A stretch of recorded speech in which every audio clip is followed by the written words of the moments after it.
बिस्मिल्लाहिर्रहमानिर्रहीम। अस्सलाम वालेकुम बच्चों।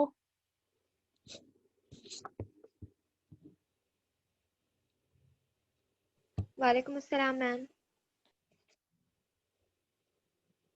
बेटा कैसे हो आप लोग? ठीक मैम, अल्हम्दुलिल्लाह। आप सुनाए? हाँ बेटे, अल्लाह का शुक्र है। सर्दी में इजाफा हो गया कुछ? मैम बहुत ज्यादा। है ना? अच्छा, और कैसा जा रहा है आप लोगों का ऑनलाइन क्लासेस का सिलसिला?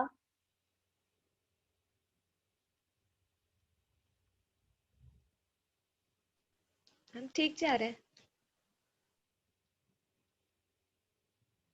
समझ आ रहा है सब? जी मैम। Okay good. कोई क्वेश्चन, कोई मसला, कुछ डिस्कस करना हो?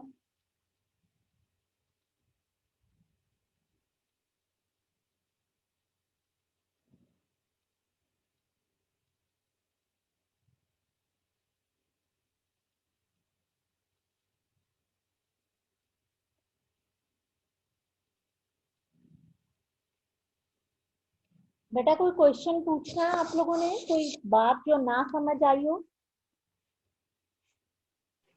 No ma'am. असाइनमेंट बना लिया आप लोगों ने टॉक्सिकोलॉजी वाला? Yes ma'am. समझ आ गया? उसमें कोई क्वेश्चन पूछना है? टॉक्सिकोलॉजी में कोई चीज ना समझ आ रही हो? नहीं मैम, समझ में आ गया था। अच्छा गुड। मैम हम अदर देन बुक जितने भी हमारे पास पॉइजन्स मेंशन है या टॉक्सिक मेंशन है, हम उनके अलावा भी कोई और लिख सकते हैं ना? हाँ लिख सकते हैं, बिल्कुल लिख सकते हैं। बस एक्चुअली ये है कि फार्माकोलॉजी के पॉइंट ऑफ व्यू से आपको टॉक्सिकोलॉजी का कॉन्सेप्ट जो है ना वो मतलब क्लियर होना चाहिए कि टॉक्सिकोलॉजी बेसिकली है क्या। और फिर वो जिस तरह से उसमें आपके डिवीजन है ना कि उसमें पॉल्यूशन है, उसकी टाइप्स हैं, जैसे अगर वाटर है या एयर है, वो वाली भी सारी चीजें बेसिकली आपकी टॉक्सिकोलॉजी या टॉक्सिसिटी से रिलेटेड आपने पढ़नी है। यानी वाटर से क्या क्या टॉक्सिसिटी हो सकती है, जैसे उसमें जो हैवी मेटल्स हैं या पॉइजन होते हैं या कोई इस तरह की जो टॉक्सिसिटी कॉज हो सकती है, या एयर है, वो चीजें है ना, तो वो भी आपने टॉक्सिकोलॉजी के कॉन्सेप्ट से पढ़ना है। और उसमें आपके पास वही चीजें होती हैं कि जिस तरह से हम फार्माकोकाइनेटिक्स पढ़ते हैं, बिल्कुल इसी तरह से टॉक्सिकोलॉजी के भी दो एस्पेक्ट्स होते हैं, एक टॉक्सिकोकाइनेटिक्स और एक टॉक्सिकोडायनेमिक्स। ठीक है? तो टॉक्सिकोकाइनेटिक्स का मतलब फिर ये होगा कि आपके वो एजेंट्स, मैं यहाँ पर एक मिनट मेरा लिखूं, आप लोगों को स्क्रीन दिखाई दे रही? Yes ma'am. हाँ देखो, अब ये अगर टॉक्सिकोलॉजी है तो इसकी भी फार्माकोलॉजी की तरह से दो ब्रांचेस, टॉक्सिकोकाइनेटिक्स और फिर टॉक्सिकोडायनेमिक्स। अब कोई मुझे बताएगा कि ये टॉक्सिकोकाइनेटिक्स क्या है? क्योंकि तुम लोगों ने फार्माकोकाइनेटिक्स पढ़ी है ना।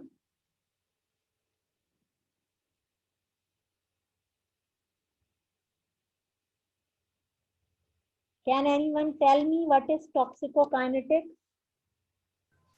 मैम ये कि मे बी उसका हमारी बॉडी के ऊपर क्या इफेक्ट हो रहा है, ये हमारे जो बॉडी का मतलब रिएक्शन होगा ये, या उस मतलब जो भी चीज़ें अगर जैसे वाटर है या जो भी सब्सटेंस है जो टॉक्सिसिटी करवा रहा है उसका क्या इफेक्ट आ रहा है, वो क्या इफेक्ट कर रहा है बॉडी पर ये।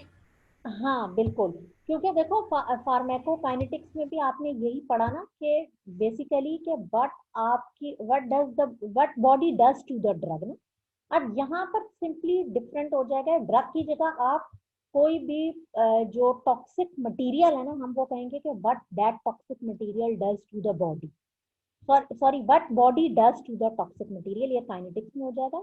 और व्हाट वो टॉक्सिक मटेरियल आपकी बॉडी के साथ क्या करेगा, ये टॉक्सिकोडायनेमिक्स में हो जाएगा। जैसे हम टॉक्सिकोडायनेमिक्स में देखते थे, मैंने आपको बताया था कि इस डी से याद रखिएगा कि जो भी ड्रग है वो आपकी बॉडी के साथ क्या करेगी। तो यहाँ हम ये कहेंगे कि जो आपका टॉक्सिक मटेरियल है जो भी, वो आपकी बॉडी के साथ क्या कर रहा है। लेकिन टॉक्सिकोकाइनेटिक्स में आपकी बॉडी आपके उस टॉक्सिक मटेरियल के साथ क्या कर रही है, यानी वही जो हमने पढ़ा था, एब्जॉर्प्शन, डिस्ट्रीब्यूशन, मेटाबॉलिज्म और एलिमिनेशन। ठीक है, और आपको हम शुरू में इसमें लिबरेशन का लफ्ज भी डालते हैं। तो किस तरह से वो टॉक्सिक मटेरियल एब्जॉर्ब हो रहा है, किस तरह से वो डिस्ट्रीब्यूट हो रहा है, किस तरह से मेटाबोलाइज हो रहा है, किस तरीके से वो एलिमिनेट हो रहा है, ये सारे एस्पेक्ट टॉक्सिकोकाइनेटिक्स में पढ़े जाते हैं।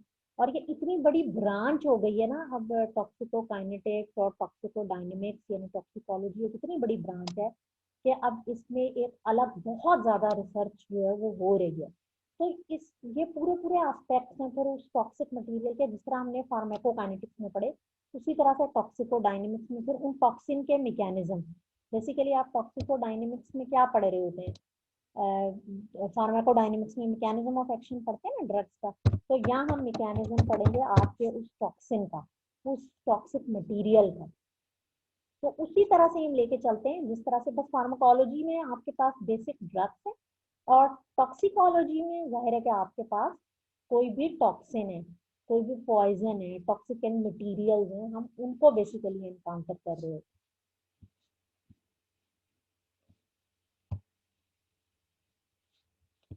सही है बच्चों, ये समझ आ गया?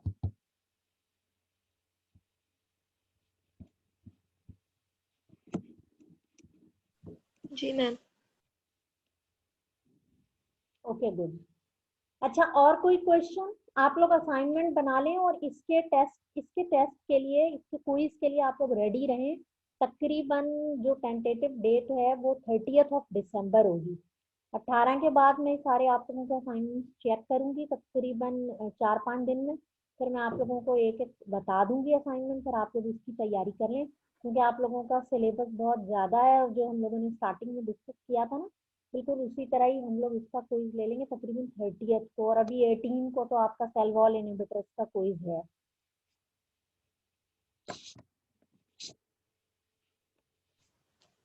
Okay ma'am. चाहिए बच्चों, और किसी को कोई क्वेश्चन नहीं पूछना? मैं पूछूं फिर कोई क्वेश्चन?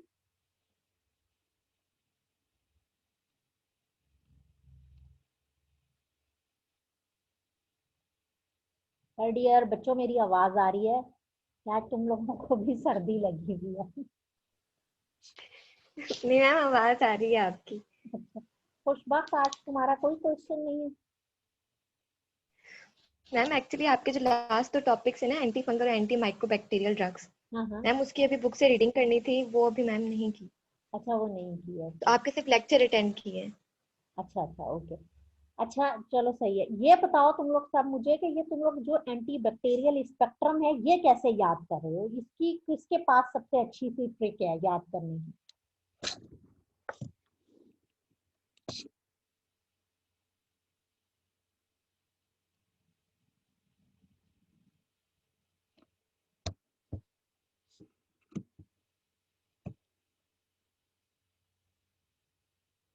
मारिया,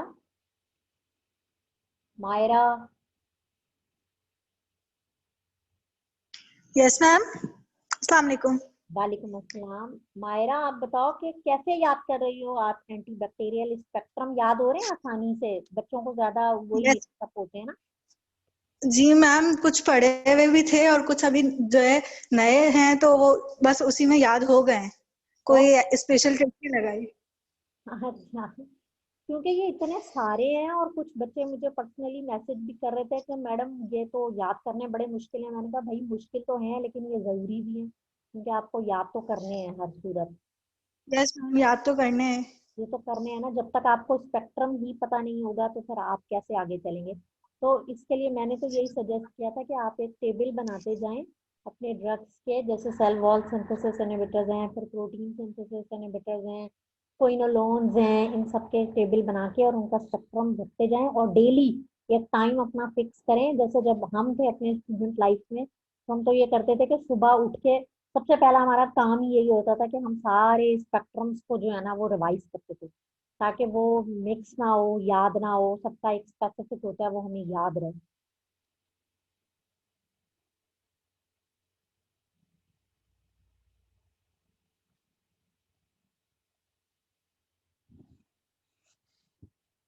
अच्छा चलिए बताएं कि सेल वॉल सिंथेसिस इनहिबिटर्स में कौन कौन से ड्रग्स शामिल हैं। थोड़ा रिवाइज हो जाए आप लोगों का पेज पेनिसिलिन, आगे। Cephalosporin, penicillin. शाबाश। और बाकी लोग, हफ्सा तुम बताओ।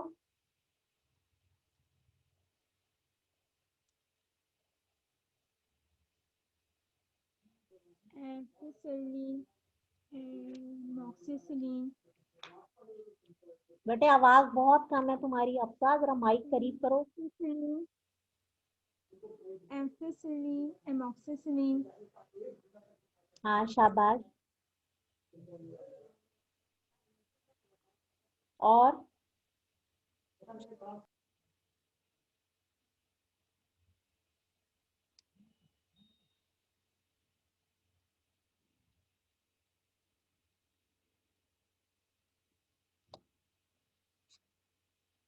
बरीरा तुम बताओ।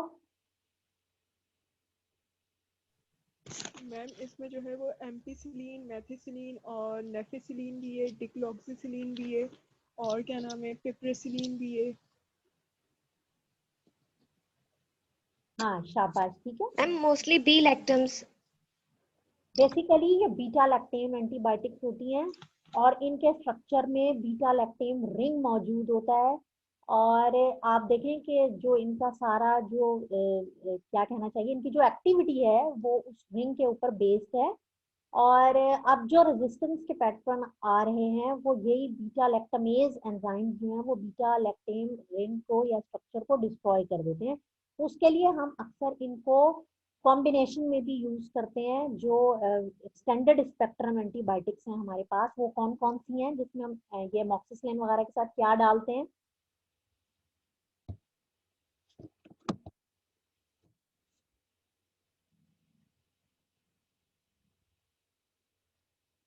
बताएं भाई, किसी को याद नहीं है? तुम लोगों का क्विज होने वाला है अभी फ्राइडे को।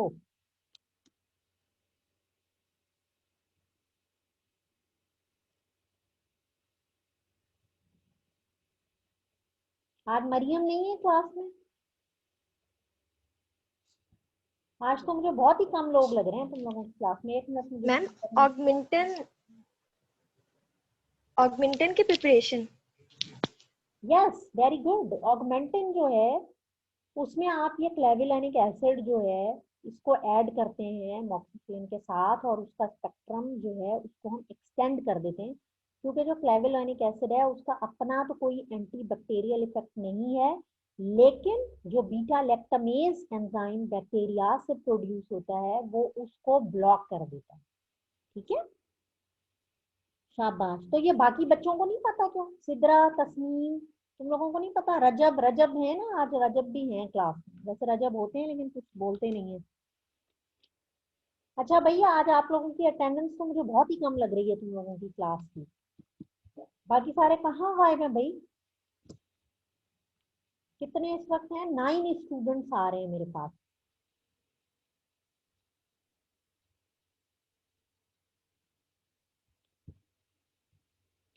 यस 9 है। कौन कौन है? बरीरा, हफ्सा, खुशबा, मायरा, रजब, सारा, सिद्रा, तस्नीम, मायरा लोधी। हाँ बस ये लोग हैं। देखो ये कोई अच्छी बात नहीं है।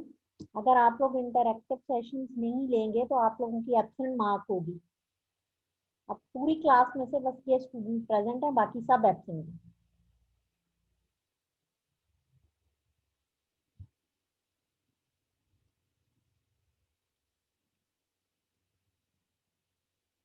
अच्छा, और सेफेलोस्पोरिन्स की क्या खास बात है वो याद कर ली?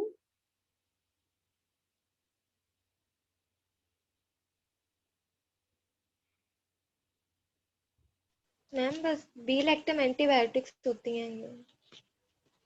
इनकी जो 4 जनरेशन हैं वो आपने उनके नाम के साथ याद करनी है। First generation, second generation, third generation and fourth generation.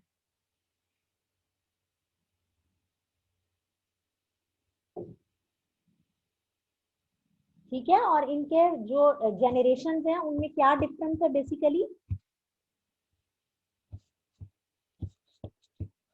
Ma'am उनके स्पेक्ट्रम का डिफरेंस है, जैसे फर्स्ट जनरेशन में स्पेक्ट्रम उसका थोड़ा छोटा है, मतलब कम है, और जैसे जैसे जनरेशन बढ़ती जा रही है उनका जो है वो ग्राम नेगेटिव की तरफ ज़्यादा स्पेक्ट्रम उनका ब्रॉड होता जा रहा है, ये थोड़ा डिफरेंस है। यस, वेरी गुड, शाबाश। सेफेलोस्पोरिन्स की 4 जनरेशन हैं और इनका बिल्कुल सही आंसर है आपका कि जनरेशन वाइज जो है इनका स्पेक्ट्रम एक्सटेंड होता चला जा रहा है। आमतौर पर ग्राम पॉजिटिव से ग्राम नेगेटिव की तरफ जा रहा है, 1 से जो 4th आपकी जनरेशन है। और अगेन इनके स्ट्रक्चर में भी बीटा लैक्टेम रिंग मौजूद है। ठीक है, तो अगेन जो रेजिस्टेंस के पैटर्न वहां थे वही वाला मसला यहाँ पर भी आएगा। तो ये भी बीटा लैक्टेम एंटीबायोटिक्स में आते हैं, लेकिन आपको इन 4 जनरेशन के पूरे नाम मतलब उसमें से कम 2-3 ड्रग्स इंपॉर्टेंट आपको याद हो। फर्स्ट जनरेशन कौन सी है, सेकंड कौन सी है, थर्ड कौन सी है, फोर्थ कौन सी है। ठीक है, और इसके अलावा इनके जो एंटीबैक्टीरियल स्पेक्ट्रम है वो, और इनके एडवर्स इफेक्ट जनरेशन वाइज, ये आपको याद होने चाहिए। जब तुम लोगों को स्पेक्ट्रम याद होगा तो फिर आप लोग उसका स्पेक्ट्रम, उसके थेराप्यूटिक यूजेस भी आसानी से याद कर सकते हैं कि फॉर एग्जांपल वो किस बैक्टीरिया के अगेंस्ट इस्तेमाल हो रहा है, उस बैक्टीरिया की वजह से फिर कौन सा प्रॉब्लम हो रहा है, तो फिर आप उस पर्टिकुलर डिजीज में उसके थेराप्यूटिक यूजेस याद रख सकते हैं। सही है बच्चों? Yes ma'am. ओके गुड, सही। और इसके अलावा इसको थोड़ा सा मैं रिवाइज अब कर रही हूँ इसी टॉपिक को, ताकि आप लोग जो मौजूद हो लोगों का फायदा हो जाए आपके क्विज के लिए। इसमें आपने बीटा लैक्टेम एंटीबायोटिक्स को याद रखना है कि ये कौन कौन सी हैं, जैसे पेनिसिलिन, उनके सारे क्लासिफिकेशन, फिर सेफेलोस्पोरिन्स और अदर बीटा लैक्टेम जो है उनमें आपके पास कार्बापेनम्स, ये इंपॉर्टेंट है। और कार्बापेनम में एक बात हमेशा याद रखनी होती है कि आप क्यों इमिपेनम को, मैं लिख देती हूँ, imipenem is always given with cilastatin. ठीक है, ये बात याद रखिएगा।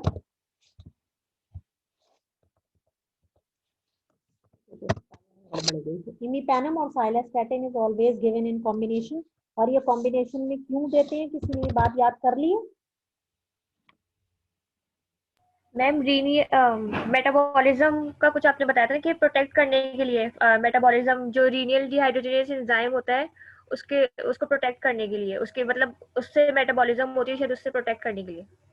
हाँ, शाबाश तस्लीम। एक्चुअली ये जो है डिहाइड्रोपेप्टाइडेज एंजाइम जो होता है ना, उसकी वजह से ये इमिपेनम डिस्ट्रॉय हो जाता है। तो साइलास्टैटिन उसका इनहिबिटर है, इसीलिए इसको हमेशा कॉम्बिनेशन में देते हैं।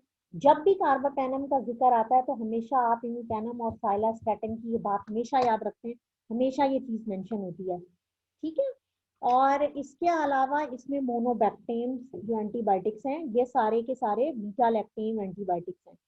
जो बीटा लैक्टमेज इनहिबिटर्स हैं वो भी आप याद रखें। कुछ को आपने एमोक्सिसिलिन वगैरह के साथ एक्सटेंडेड रिलीज प्रिपरेशंस में डाला है, खासतौर पर इकोलाई वगैरह के अगेंस्ट क्लेविलानिक एसिड को हम देते हैं, ग्राम नेगेटिव बैक्टीरिया जो है।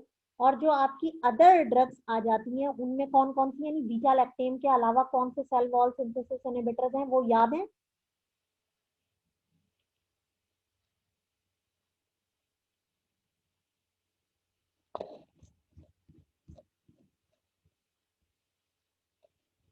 मैम वैंकोमाइसिन है और उसके अलावा टीलावेंसिन है।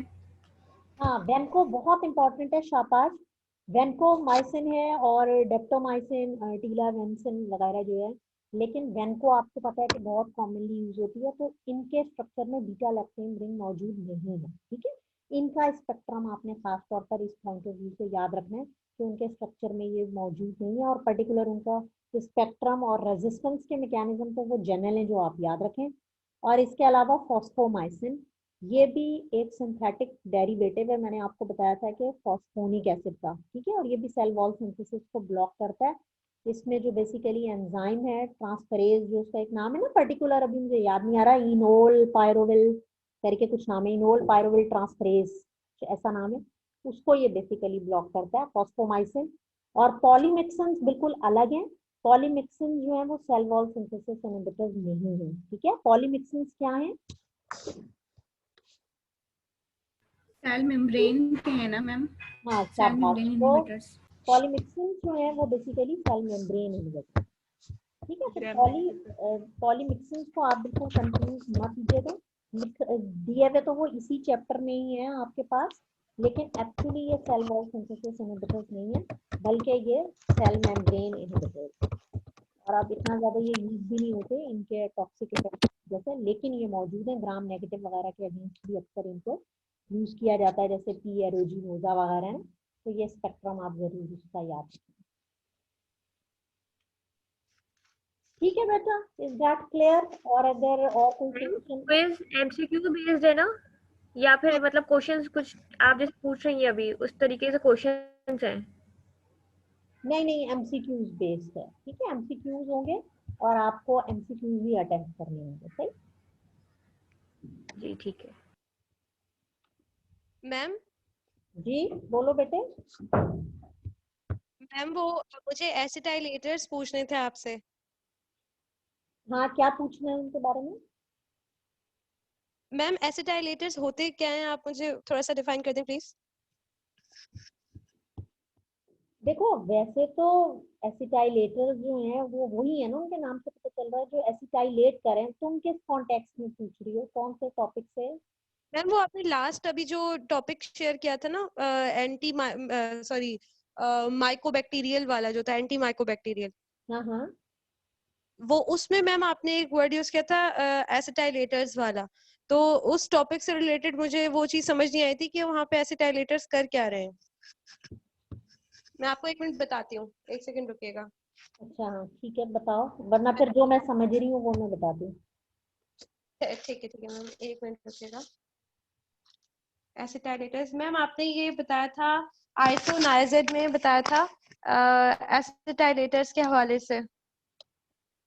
हाँ ठीक है ठीक है, ये तो बड़ी इंपॉर्टेंट बात है। टेम्परेचर। सही सही, मुझे याद जी है। जी देखो मरियम, ये जो है ना एसिटाइलेटर्स में, आप एक्चुअली होता ये है कि कुछ इंडिविजुअल्स ऐसे हैं जिनको ये बेसिकली ना जेनेटिक डिफरेंस है। ग्लूकोज 6 फॉस्फेट डीहाइड्रोजिनेज एक ऐसा एंजाइम है जो तुम लोगों ने पढ़ा होगा कि कुछ इंडिविजुअल्स में ये डेफिशिएंट होता है, मतलब जेनेटिकली ही ये डेफिशिएंट होता है कुछ जी पॉपुलेशन मैम में। जी। अब होता ये कि ये एंजाइम, इस एंजाइम की वजह से जो आइसोनाइजिड है, एक एंटी माइक्रोबैक्टीरियल एजेंट है, ये बेसिकली मेटाबोलाइज होती है आपके इन्हीं फार्माकोकाइनेटिक्स में ना, इन्हीं एंजाइम से। अब जिन इंडिविजुअल्स में ये एंजाइम मौजूद है, बल्कि एक मिनट अगर तुम वेट करो ना, ये चैप्टर वही खुला हुआ है, मैं उसकी फिगर से यहाँ बताती हूँ। जी जी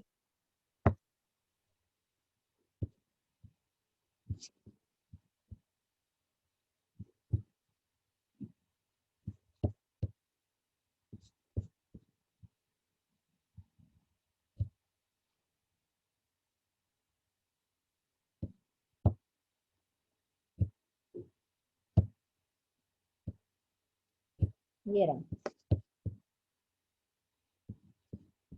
जी मैम।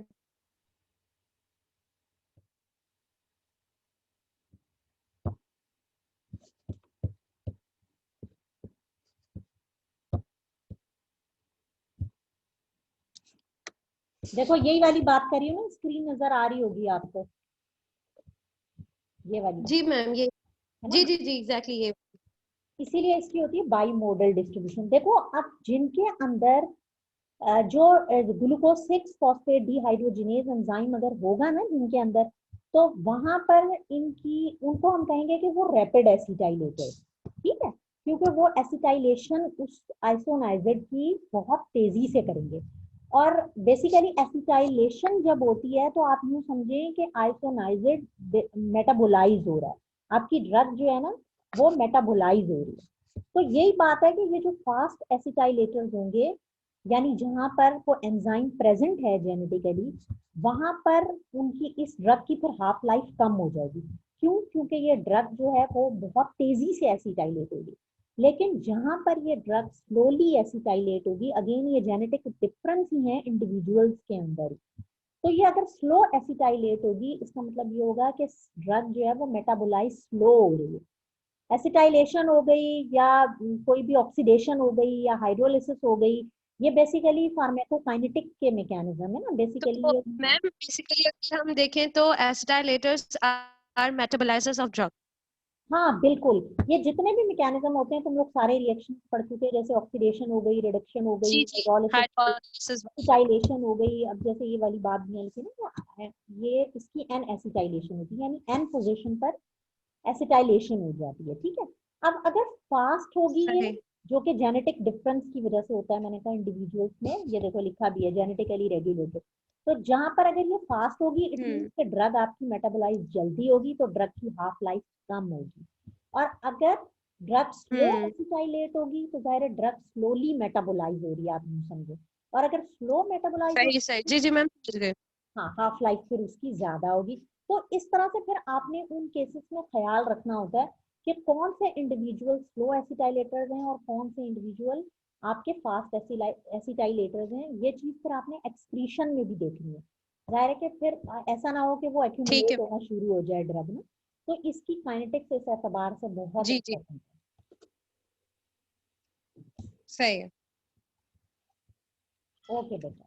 अच्छा मैम, मुझे क्विज के हवाले से भी एक चीज पूछनी थी आपसे कि क्विज में अभी मैम हमें जो आपने बताया एमसीक्यूज वगैरह होंगे, और हमारे पास ये जो मैम चार्ट्स थे ना जिसमें ग्राम नेगेटिव पॉजिटिव और उनकी इतनी सारी एग्जांपल्स थी, मैम वो सारी की सारी एग्जांपल्स याद करें या फिर जो मेन मेन एग्जांपल्स हैं वो याद कर लें तो भी काफी है? देखो, एंटी बैक्टीरियल स्पेक्ट्रम तो अभी थोड़ी देर पहले यही बात हो रही थी कि वो तो बेटा याद करना ही करना है ना, उसके बगैर तो गुजारा नहीं है एंटी मैम वो बैक्टीरियल। इतने सारे याद ही नहीं हो रहे। हाँ, लेकिन बस ये है कि पहले सबसे इम्पोर्टेंट करो। उसूल यही होता है कि जी, आप जो इम्पोर्टेंट है डेफिनेटली वो तो आपको याद होने चाहिए, लेकिन बाकी को भी एग्जैक्टली। गो थ्रू कर लें एट द एंड, जो टाइम बचेगा ना फिर बाकी को भी गो थ्रू कर लें। लेकिन जो इम्पोर्टेंट है वो तो आपने याद करनी ही करनी है। जी जी, सही है। ठीक है। और ठीक अभी है तो मैम। अभी जैसे अभी तो इतना मुश्किल नहीं है, अभी तो आप लोग जैसे एक चैप्टर का क्विज दे रहे हैं ना, तो ये तो अभी आसानी से याद हो जाएगा। Hmm it will become a great problem उस वक्त जब आपके पास ये सारे के सारे चैप्टर्स इकट्ठे हो जाएंगे, और फिर उनके अंदर भी इतनी क्लासिफिकेशन है। थोड़ी देर पहले मैं यही स्पेक्ट्रम वाली बात डिस्कस करी थी। तो फिर ये सारी चीजें बड़ी मुश्किल होती हैं। तो उसके लिए मैंने ये कहा था कि जब हम भी स्टूडेंट थे तो हम यही करते थे कि हमने एक टेबल बनाया हुआ था, और टेबल में हमने ड्रग्स और उनका एंटीबैक्टीरियल स्पेक्ट्रम लिखा हुआ होता था। और हमने दिन में एक टाइम फिक्स किया हुआ था, सही तो हर सुबह सुबह ही करते थे। सुबह हम उठते थे और सारे स्पेक्ट्रम्स को जो है ना वो रिवाइज करते थे, ताकि ये ना हो कि सही। वो मिक्स हो जाए या फिर हम उनको भूल जाएं, क्योंकि ये वाकई एक मुश्किल काम है, लेकिन अब करना भी हम्म। चाहिए। नहीं नहीं, ठीक है मैम, मैं टेबल तो मैंने बना लिया लेकिन वो बस दिमाग में नहीं बैठ रहे थे मेरे तो मैंने कहा मैं चले कर लेती हूँ ऐसा हाँ ऐसा। हाँ, तो इसको कर लो तुम, लेकिन अभी इसी तरह ही करते जाओ। और सारे चैप्टर्स का डेली जो है ना, डेली कोई एक टाइम फिक्स कर लो कि हमने रात को सोने से पहले या सुबह में उठ के इनका स्पेक्ट्रम जरूर याद करना है। तो वो इस, वरना फिर एट द एंड जब फाइनल पेपर आएगा ना, फिर बड़ी प्रॉब्लम होगी। तो उस वक्त स्पेक्ट्रम बहुत मिक्स होना शुरू हो जाते हैं। वैसे अब मैं एक वीडियो भी आपके लिए, आप लोगों के लिए डालूंगी, जिसमें मैं ये बताऊंगी कि आप लोगों ने स्पेक्ट्रम को कैसे याद करना है, क्योंकि और भी बच्चे मुझे यही बार बार कह रहे हैं कि उनको स्पेक्ट्रम याद करने में मसला हो रहा ठीक है मैम। है। ओके बच्चा, सही है बच्चों। फिर इंशाल्लाह आप लोगों के क्विज के लिए गुड लक। और थैंक यू। 30 दिसंबर तक याद रखें कि इंशाल्लाह सेकंड क्विज होगा टॉक्सिकोलॉजी से। तब तक आप लोग उसको भी पढ़ते अच्छा रहें। मैम, टॉक्सिकोलॉजी का असाइनमेंट वो आपने मतलब हम अपना अपना करें या फिर? नहीं नहीं, अभी तो वो आप लोग 18 तक सबमिट करेंगे ना, फिर मैं 4-5 दिन में उसमें से चेक करके बता दूंगी। फिर आप लोग याद करें, 30 को उसका फाइनली क्विज होगा, ठीक है। सही है, ठीक है। ओके। ओके बच्चों, मैं फिर सेशन एंड कर रही हूँ आज का। आप लोग अपना बहुत सारा ख्याल रखें और अच्छा अच्छा याद रखें और अच्छा अच्छा क्विज दें। ओके, अल्लाह हाफिज। ओके, अल्लाह हाफिज। अल्लाह हाफिज बेटा।